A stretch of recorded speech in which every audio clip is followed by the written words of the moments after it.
Sejam bem-vindos à Cripta da Catedral. Eu sou o Felipe, trabalho aqui na Catedral e hoje eu vou apresentar para vocês um pouco da história dessa cripta e, claro, também da igreja. Nesse sentido, a Catedral parece um prédio muito antigo. Ela tem o seu estilo neogótico, que pode ser confundido com o gótico original, que esse sim é da Idade Média, antiquíssimo. Mas a verdade é que a Catedral é um bebezinho. Ela é inaugurada somente em 1954. E tudo começa aqui pela cripta em 1913, né? Demora muito tempo para construir a igreja, porque a gente depende da economia do café, mas tem a Grande Depressão, as duas guerras mundiais, então fica uma construção bem estendida. Agora, o contexto da época é que a nossa antiga catedral fica pequena e precisamos de uma nova e maior igreja. Assim, decidimos começar a construção da catedral e a gente vai mudar o lugar, vamos subir uns 100 metros na praça e escolhemos essa parte propositalmente porque era um terreno inclinado, ou seja, poderia haver uma cripta. Assim, a cripta tem tudo a ver com a escolha da catedral e de sua história.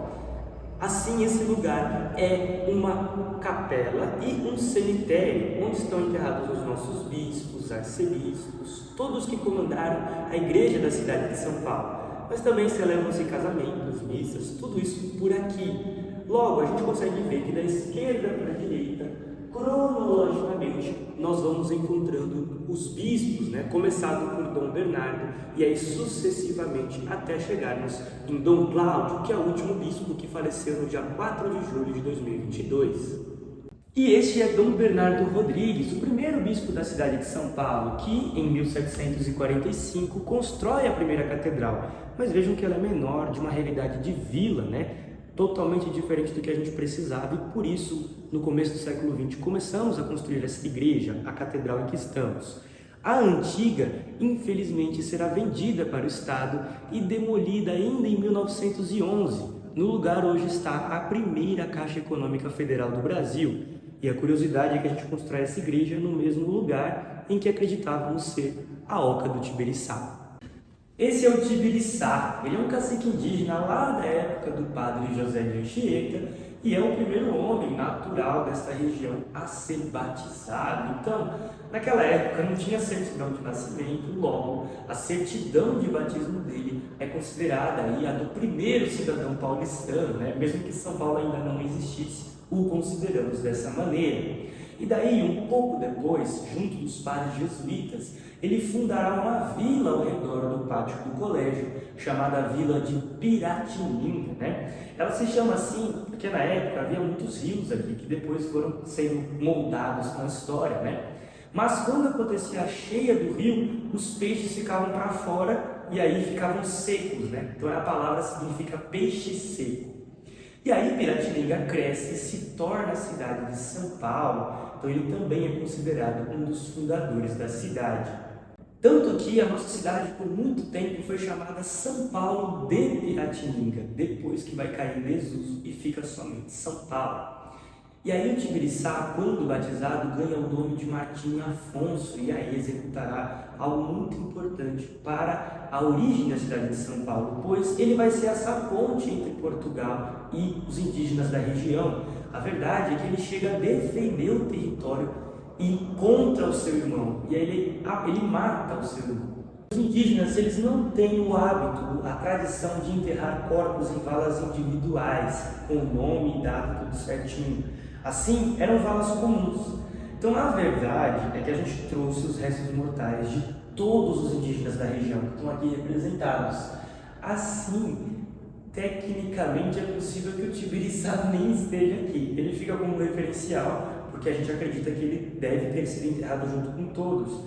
Mas não existia um DNA registrado dele da época para a gente testar essas ossadas e identificar. Então, é uma curiosidade da nossa cripta aí, que eu conto que até é segredo. Eu nem falo muito isso no passeio, mas trago aqui para vocês.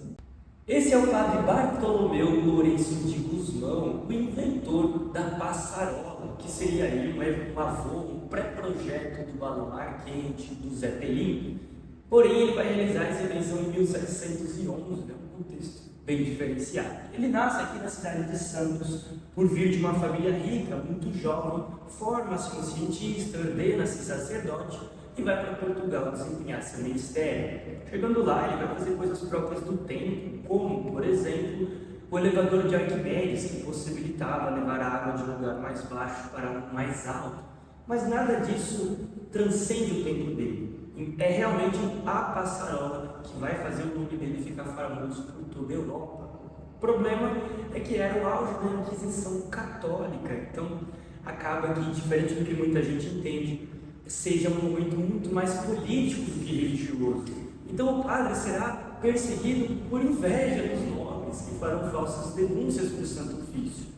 Assim, ele vai para Toledo, na Espanha, onde não encontra uma condição muito digna de vida e acaba contraindo pneumonia, falecendo em 1724, com apenas 39 anos de idade. E aí, na urgência da fuga, ele acaba não concluindo o seu projeto, ele só faz com que o balão voe sozinho, não consegue fazer alguém voar dentro do balão, dirigindo ele. Então fica esquecido pela história. Até que somente séculos mais tarde, a FAB, revisitando os documentos da corte, irá reconhecer o valor dele para a história da aviação, fazendo uma série de homenagens para ele no começo dos anos 2000, trazendo ele aqui para a cripta em 2004, tanto que ele é a única pessoa que tem as gravuras em português, porque a gente queria salientar que ele é um homem brasileiro mesmo, que tenha sido esquecido na Espanha. E este daqui é Dom Paulo Evaristo Arnes, é uma das figuras religiosas mais importantes de todo o Brasil. Mas o que eu gosto sempre de trazer dele é em relação à sua participação na política da nossa cidade e do país, pois foi o nosso bispo durante a época da ditadura militar. Assim, quando houve o AI-5, ele vai aproveitar que a Igreja Católica é uma das poucas instituições que ainda podia fazer reuniões públicas e vai promover uma série de eventos políticos aqui na Catedral. É claro que essas reuniões eram somente para oração, mas ele faz disso uma oportunidade, uma vez que a polícia não entraria dentro da Catedral. E como eu gosto sempre de deixar claro, a Igreja Católica não é partidarista, porém, ela tem vontade e opinião política. Então, o que Dom Paulo coloca é que o direito de ir e vir e da livre expressão são direitos naturais, dons que Deus nos dá no nascimento. Então, não cabe a nenhum homem ou instituição privar os filhos de Deus desses direitos.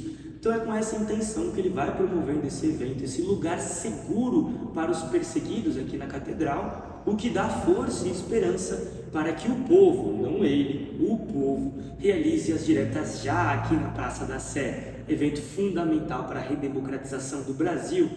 E, só para ter em mente, a gente imagina pelas fotos que a cada evento promovido por Dom Paulo tinha quase aí de 8 a 10 mil pessoas na Catedral. Hoje em dia a gente mal reúne 5 mil, então dá para imaginar a importância para a população na época.